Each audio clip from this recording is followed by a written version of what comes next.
Hello guys, ஒரு long drive வந்து ஒரு குட்டி ஸ்டோரியாக சொல்லிட்டாங்க. நானும் என் ஹஸ்பண்டும் வந்து சிட்னியில் இருக்கிற மேஃபில் கார்டன் ஒரு இடத்துக்கு ஒரு 100 கிலோமீட்டர் தாண்டி போகிற வரைக்கும் ட்ராவல் இருந்துச்சுங்க. ஆனால் ஃபுல்லாக என் ஹஸ்பண்ட் தான் ட்ரைவ் பண்ணாங்க. ஆனால் இந்த சிங்கிள் ரோடு வரப்போ நான் ஒரு லாங் டிரைவ் மூடுக்கு போகிற மாரி நான் ட்ரைவ் பண்ண ஆரம்பிச்சிட்டேன். அதுக்கப்புறம் அங்கே போயிட்டு லஞ்சு சாப்பிட்டுட்டு எங்கள் ஃப்ரெண்ட்ஸ்க்காக வெயிட் பண்ணியிருந்தோம். அதுக்கப்புறம் இந்த ஒரு ஸ்பாட் பார்த்தோம். செம்ம த்ரில்லிங்காக இருந்தது. ஒரு குகைக்குள்ளே போகிற மாதிரி போனோம்.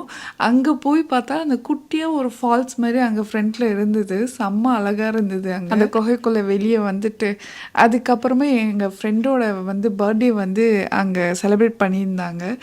அதனால ஜாலியாக என்ஜாய் பண்ணிவிட்டு இந்த இடம் பார்க்குறப்ப அவ்வளோ அழகாக இருந்துச்சு. ஃபுல்லாக வந்து ஓப்பன் ஸ்பேஸ் மாதிரி இருந்ததுங்க. அதில் ஒரு சிங்கிளாக ஒரு மரம் இருந்தது. அது பார்க்கவே அழகாக இருந்துச்சு. ஸோ அந்த மரத்தில் விளையாண்டுட்டு அதுக்கப்புறம் நிறைய ஃபோட்டோஸ் எடுத்துகிட்டு நாங்களும் கிளம்பிட்டோங்க. தேங்க்யூ ஃபார் வாட்சிங். பாய்.